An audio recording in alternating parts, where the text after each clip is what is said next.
Today we are looking at chapter 1 in your book, and this is kind of an overview of the whole course, homeschool and community, and all the different influences on children's lives, which is pretty much what this whole class is about. So one of the biggest debates there is in the field of psychology or child development is, are they born with it? Or is it their environment? So nature versus nurture. So where does the development of children come from? We know that nature is biological forces that make up our development.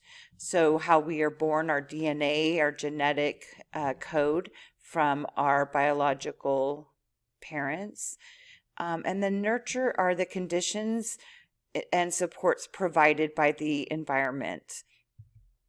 So it's really not too much of a debate. The debate would be how much of it is nature and how much is nurture, because we know that both nature and nurture play a huge part in children's development. It's a bi-directional process. Nature and nurture are both going back and forth between the two. It's a transitional practice. So, when you think about a child who was raised in an environment that was chaotic, and you have two children, and you have two children that were born into this environment that is chaotic, there's no routines, everybody stays up late, TV's on all the time, it's very loud, no direction as far as homework, nobody's cooking meals on a regular basis. One child may do very well in that environment, and one child may do very poorly in that environment. So even though they're both biologically from the same parents and have the same DNA makeup, they are not going to do as well due to their nature as well, their biological makeup. So each child is so different. And we know that when we talk about if you have children, we know how different they are. They're so different from each other. And that is biological. So Lev Vygotsky is a theorist in child development, and he talks a lot about social development on children and cultural development, and how children are developed so much by their surroundings. And he says that children acquire certain attitudes by hearing words, observing actions, and surmising the feeling of significant others in the environment. So they're reading cues. They're looking to their parent, an adult, a teacher, a grandparent, a friend, and they're looking at, they're reading the room, basically.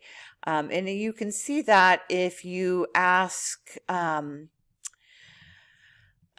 classroom full of 2-year-olds if they love broccoli. And if you have a child that's never had broccoli or heard of broccoli before, and you put them in the environment and you say, yay, we're having broccoli for lunch, and everyone groans and says, no, no broccoli. You have now a child that's looking at those cues and seeing what they think about it. So think back into your own life. Is there anything that you were told that now as an adult you think, wow, I had those beliefs because of whoever it was in your childhood that told you to think a certain way, or who told you something that you took as word and it is maybe not true.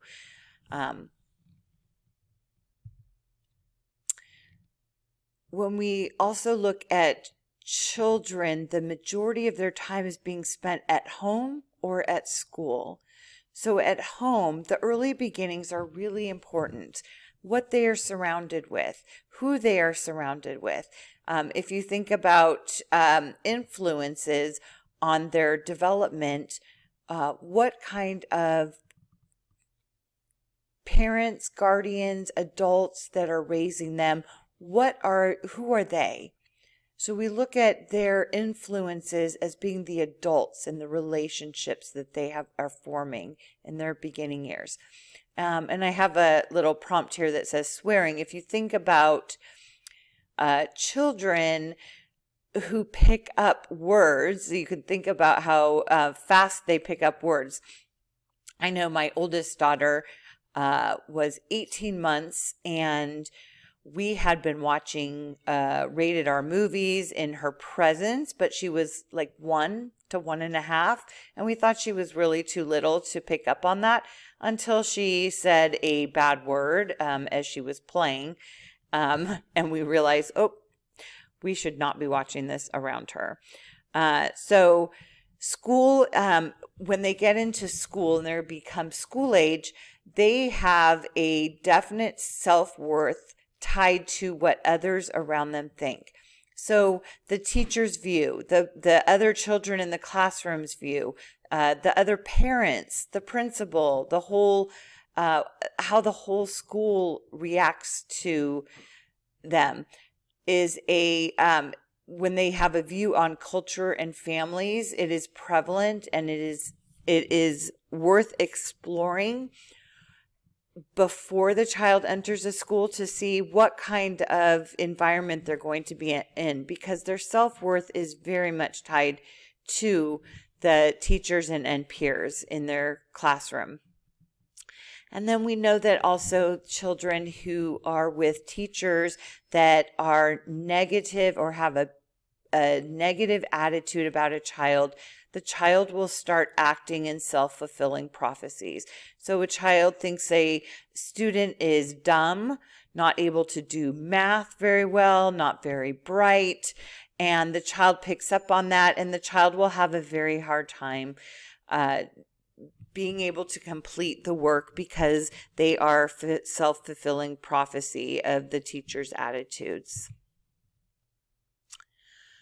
One of the other things in the community we have a couple of different things. We have formal community structures and we have informal community structures. So our formal community structures are organizations that support services for that community. So that would be our political organizations, social systems, health, and recreational services. So what does that mean?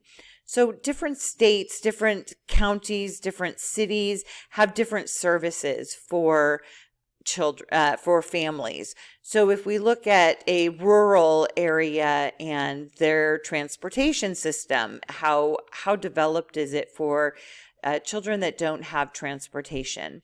What about food banks? How prevalent are food banks in a area with a child that is possibly receiving food benefits on SNAP or child welfare? What are the attitudes around that? How much are people leaning on those resources? And then we have informal community structures. So this would be the relationships that we have as families outside of our immediate family. So the people in our community, our neighbors, our mail carrier, our garbage pickup service. Who do we talk to out in the neighborhood? Friends, anybody that's outside the home. What kind of influences are they having on children? And then a social climate. So these are the attitudes, feelings, and relationships that people within a community maintain toward one another. So if you think about a small, close-knit community, and then you have maybe a community that might even look the same, but is not close-knit just based on the social climate of that area.